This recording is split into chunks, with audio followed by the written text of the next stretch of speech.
যত বড় কঠিন রোগ হোক না কেন, যদি এই ছোট্ট দোয়াটা 7 বার পাঠ করতে পারেন, আল্লাহ পাক অবশ্যই তাকে পরিপূর্ণ সুস্থ করবে।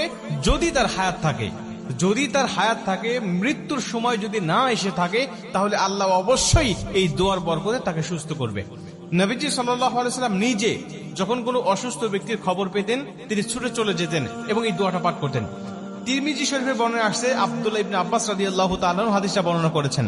তিনি বলেন যে রাসূল সাল্লাল্লাহু আলাইহি ওয়াসাল্লাম এক অসুস্থ ব্যক্তির কাছে গেলেন এবং গিয়ে তার শিয়রে বসলেন, একেবারে তার পাশে বসলেন এবং মাথায় হাত দিয়ে তিনি ছোট্ট দোয়াটা পাঠ করলেন।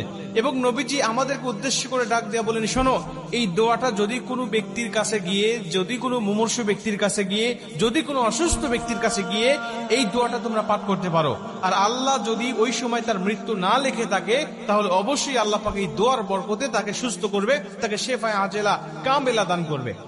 আম্মাজান আয়েশা রাদিয়াল্লাহু তাআলা তিনি বলেন যে নবীজি যখন কোথাও কারো অসুস্থের খবর পেতেন, তিনি আর ঘরে থাকতেন না, ছুটে চলে যেতেন। সে মুসলিম নাকি অন্য ধর্মের লোক, এটা তিনি দেখতেন না। নবীজি সেখানে গিয়ে, তার কাছে গিয়ে নবী সাল্লাল্লাহু আলাইহি ওয়াসাল্লাম তার খোঁজ খবর নিতেন এবং তিনি মুসলিম হলে তার কাছে গিয়ে নবীজি সাল্লাল্লাহু আলাইহি ওয়াসাল্লাম এই দোয়াগুলো পাঠ করতেন এবং আল্লাহ পাক তাকে সুস্থ করে দিতেন। এই দোয়াটা পাঠ করার বরকতে আল্লাহ পাক তাকে সুস্থ করে দিতেন।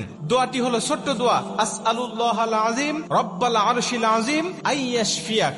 এই ছোট্ট দোয়া, আসআলুল্লাহাল আযীম রব্বাল আরশিল আযীম আইয়াশফিয়াক, এই ছোট্ট দোয়াটা আপনারা মুখস্থ করে নেবেন। প্রয়োজনে যারা ইউটিউবে ফেসবুকে দেখবেন, তারা আপনারা বারবার এটা শুনে অথবা নিজের টাইম লাইনে শেয়ার করে এটা বারবার শুনবেন এবং এটা মুখস্থ করে রাখবেন এবং অন্য মানুষগুলোকে শোনার সুযোগ করে দিবেন। এই ছোট্ট দোয়াটা আপনি যে কোনো মুমূর্ষু ব্যক্তির কাছে গিয়ে আপনি দোয়াটা পাঠ করবেন। অথবা অনেক মানুষ কিন্তু আমাদের কাছে দোয়া চায় যে আমি অসুস্থ আছি, একটু আমার জন্য দোয়া করেন।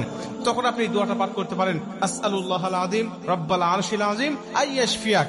এই ছোট্ট দোয়ার বরকতে আল্লাহ তাকেও সুস্থ করবে এবং আপনি যে রোগীর খোঁজ খবর নিতে গেলেন, এর বিনিময়ে আল্লাহ পাক আপনার জন্য কিছু ফেরেশতা নিযুক্ত করে দিবে, শুধু আপনার মাগফিরাত কামনা করার জন্য।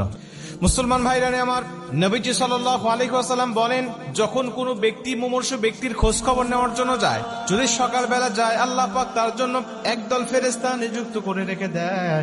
ওই ফেরেশতারা সন্ধ্যা পর্যন্ত তার জন্য মাগফিরাত কামনা করতে থাকে এবং ওই ব্যক্তি যদি সন্ধ্যার সময় তাকে দেখতে যায়, কোনো মুমূর্ষু ব্যক্তিকে দেখতে যায়, আল্লাহ পাক আরেকদল ফেরেশতা তার জন্য নিযুক্ত করে দেয়।